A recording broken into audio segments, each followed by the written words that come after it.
Folks, welcome into another edition of That Betting Show for June 26, 2019, your one-stop shop for all your sports betting needs. He's Teddy Savransky. Give him a follow on Twitter at Teddy_Covers. I'm Donnie Seymour at Right Side VP. Let's get right into it today. The Yankees, Teddy, set the home run record with their 28th straight game with a home run. And Machado turns the Baltimore victorious and with a home run of his own. But let's get to the hot topic of today. Those Yankees set that home run streak. As we said again yesterday, Teddy, nice weather, small ballpark, monster lineup leads to some of these games. And they did make that mark yesterday. The Yankees came into the game. How about this, Teddy? Something I haven't seen in a while, and maybe in Coors a couple years ago, a team total for the Yankees at 7.5, and we were joking about it yesterday, almost saying, you know what? Anything 8 or less is a steal with this Yankees lineup. They are hitting home runs. They made that streak, but how about this yesterday? For once, 4-3 doesn't hit the total.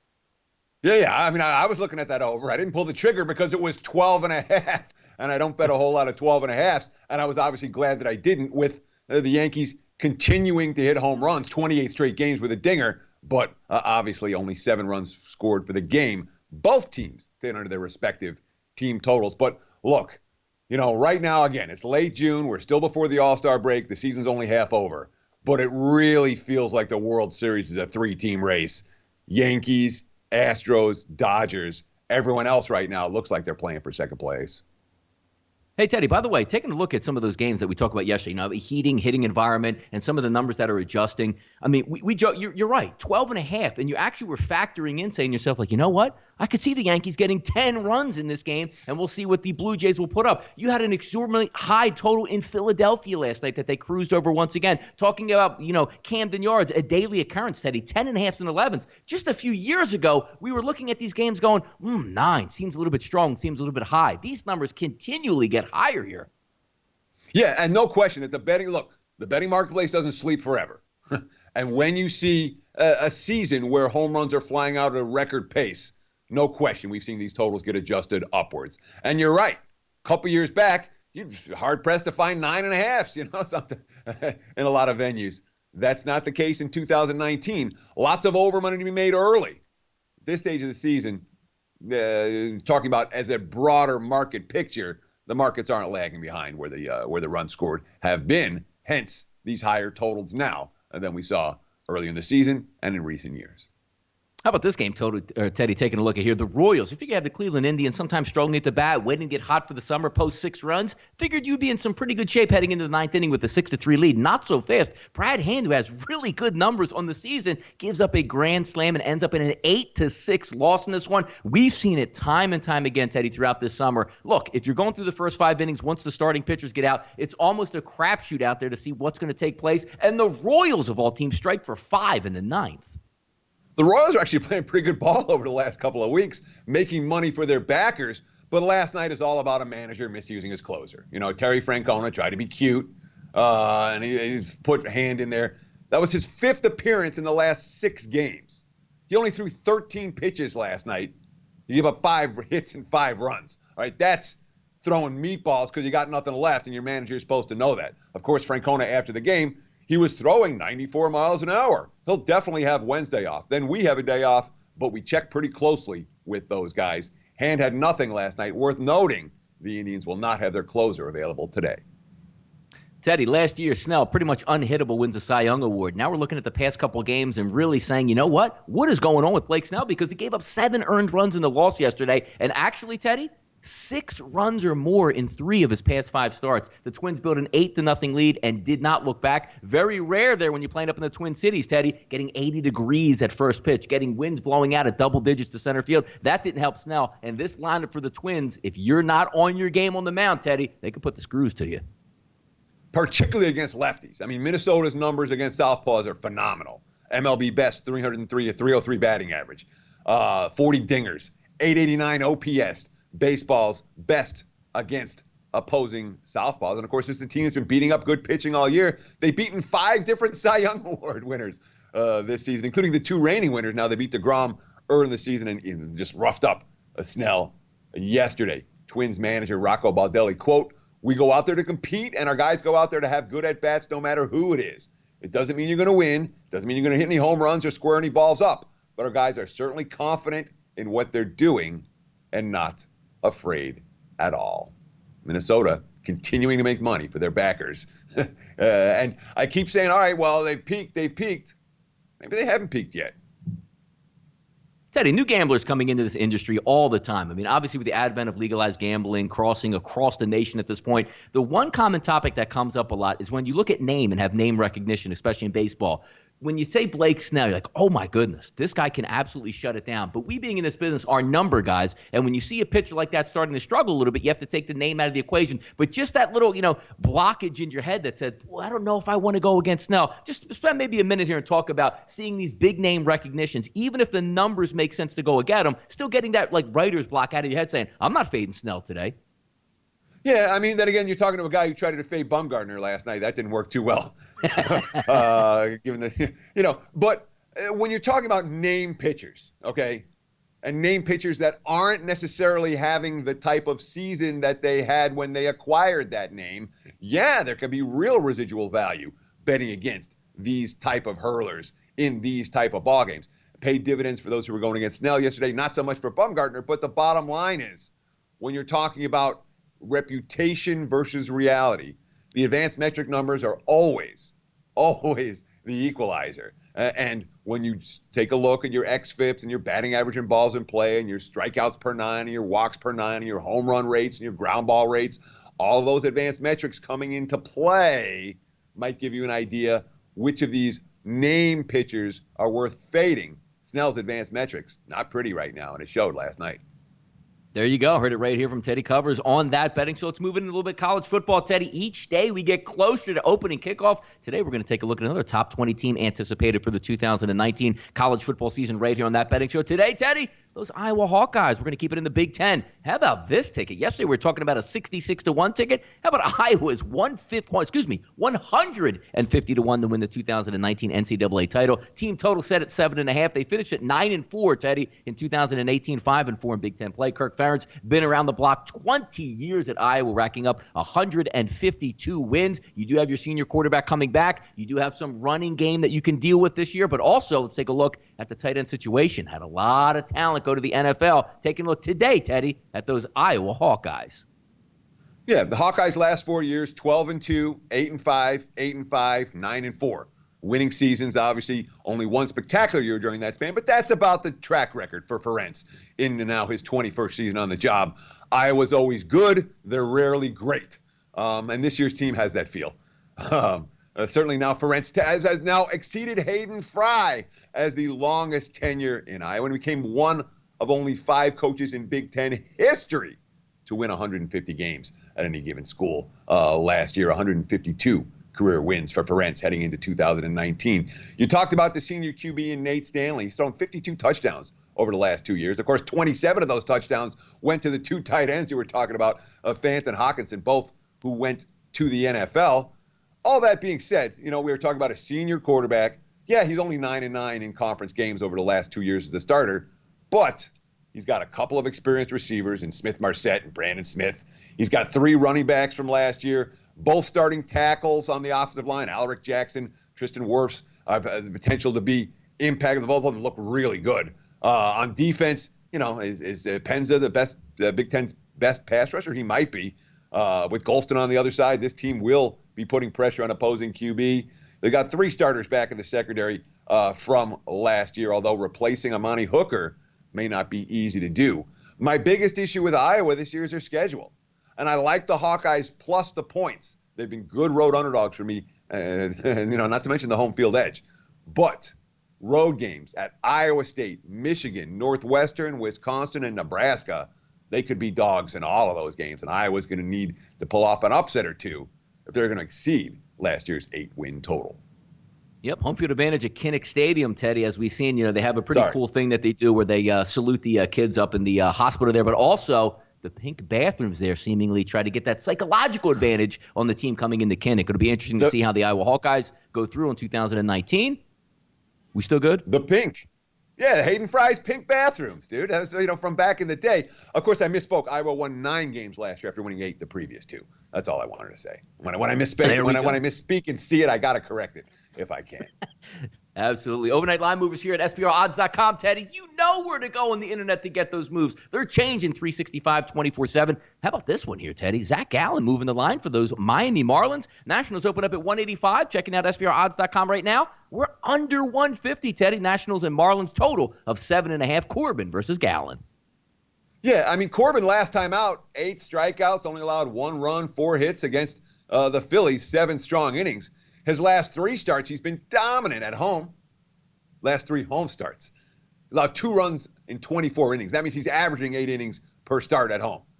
His last 4 on the highway, how about 24 runs allowed in 17.2 innings? He hasn't made it out of the 5th in any of them, and the market's most assuredly betting this home-road dichotomy today.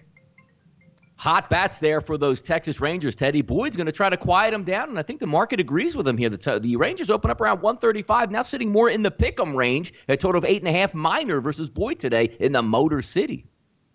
Yeah, I mean, the markets don't like Minor, and they've been betting against Minor pretty regularly.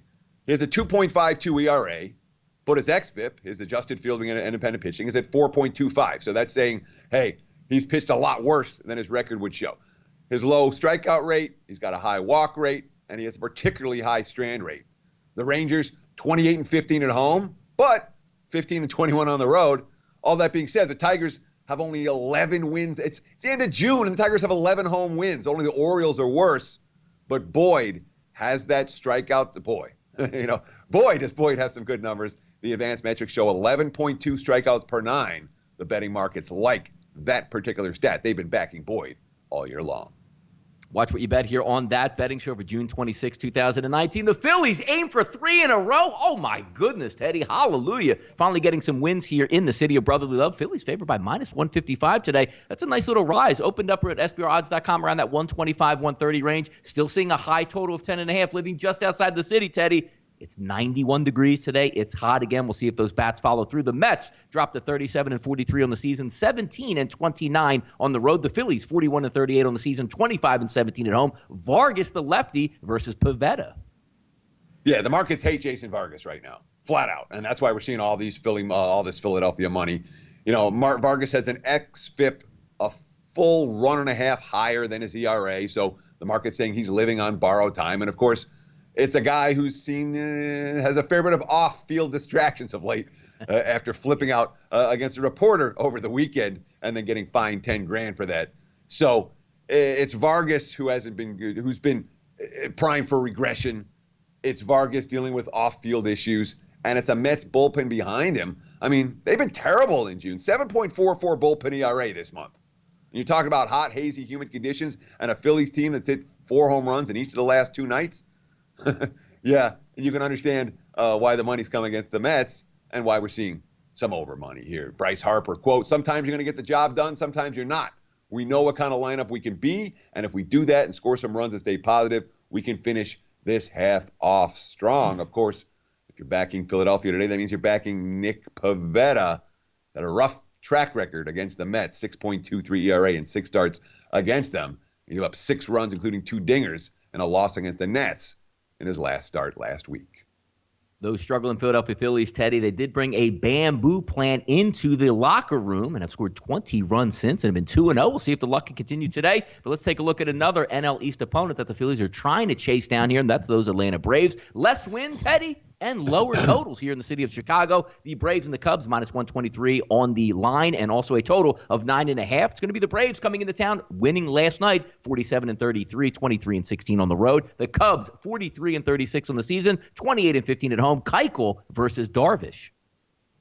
Yeah, I mean, the Cubs aren't playing great ball right now. They've lost 3 of 5. They've lost 9 of their last 15. Another bullpen loss last night. But we talked about Dallas Keuchel last time in his first start, and we said, I don't trust this guy, a soft tosser against a hot lineup, and he got hit hard, 4 runs, 8 hits in 5 innings against the Nats, having a loss in his first start of the season. The quote after the game, Brian Snitker, he's got a chance to be really, really good over his time here. He started out where he should be. He gave us a chance to win.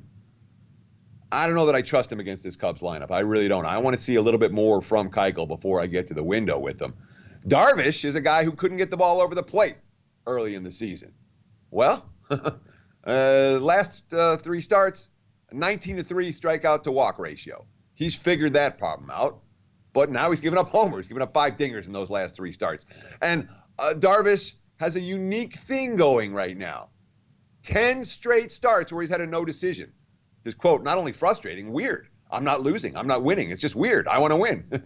Joe Madden talking about his starter today. Quote, I have no issue with the way he's throwing the baseball. He's throwing the ball really well. If there's anything to look at, as if he could put a just topper on after we score a couple of runs, him getting out clean and coming back in. I think that would really help get away from the no decision situation.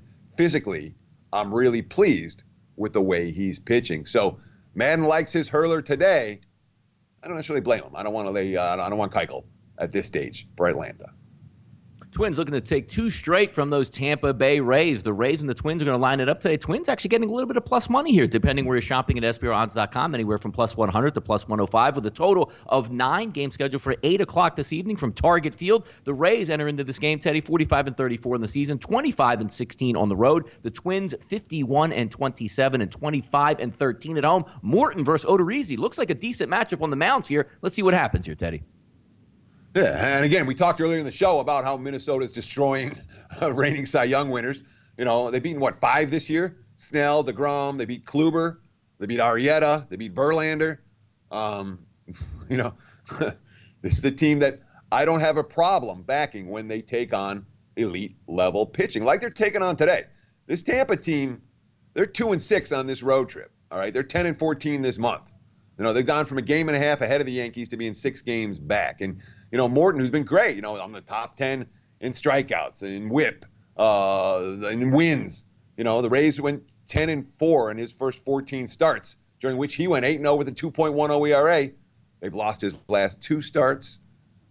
Morton's given up 5 runs. He hasn't been lasting deep. And look, Tampa, when you're not playing well and you're going up against a potent lineup, that concerns me. I don't want any part of the road dog in this one. Minnesota or pass for this better. Teddy, off the mic segment, take a look at some of these NBA rumors, which we're going to dip into in just a few moments. Might make some of your stomach turns depending on you're seeing my Philadelphia 76ers, Jimmy Butler leaving town. But speaking of those stomach turns, Teddy, we got an insider's report down on the Strip yesterday. A certain roller coaster, maybe an older middle-aged man having a little bit of issues there, maybe not so young anymore. Yeah, exactly. Back in the day, you go to Great Adventure, no problem, go on any roller coaster. Cedar Point, when I lived in Michigan, we go to Cedar Point every summer.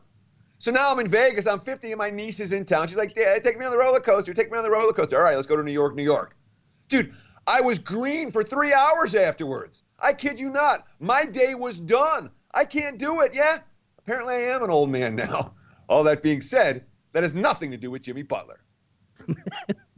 No, it certainly doesn't. But speaking of that, Teddy, sometimes just going up and down the steps in order to do this show, I do turn a little bit of green. So getting that age advantage, Teddy, you're a little bit more advanced than me. I should stay away from roller coasters here. But take a look at Jimmy Butler heading to the Rockets. How do they do it, Teddy? The cash-strapped Rockets. Well, you offer a sign and trade up, which actually would be a decent haul back to the Philadelphia 76ers. As we said, this off-the-mic segment here over the next week and a half is going to be hilarious with the amount of conjecture that we're going to get, with the amount of rumors that we have. What do you think about this latest rumor here, Teddy? Jimmy Butler to the Rockets. I can't think of a player who Houston needs more than Jimmy Butler. Jimmy Butler is a perfect fit for what the Rockets need. They need toughness and will to win, and Jimmy Butler brings that. They need a junkyard dog, and Jimmy Butler brings that. All that being said, if the Rockets trade away Capella and Gordon and Tucker, they're going to be like the Lakers, a team that is okay, you got a couple of superstars. Where's the flesh in your roster? Gordon was huge for the team last year. Tucker is an A++ character guy for your locker room, and he gets the job done doing the dirty work on the floor. Capella, he got outplayed in the postseason, but certainly a guy who's done everything the Rockets have asked him to do. When you're trading away everyone to get the superstars, leaves you with a thin roster. While I love the concept of Houston with Butler, that was in addition to what they had last year, not replacing half of it. Rockets, they're supposed to be the favorites in the West. Not with my money, they're not. Yep, that'll do it today for That Betting Show, June 26, 2019. Talked a little bit of NBA, talked a little Major League Baseball, talked a little bit of roller coasters. You never know what you run into here. Thank you for tuning into your one-stop shop for all your sports betting needs. He's Teddy Savransky. Once again, give him a follow on Twitter at Teddy_Covers. I'm Donnie Seymour at Right Side VP. We'll be back tomorrow to do it all over again. Good luck cashing those tickets out there.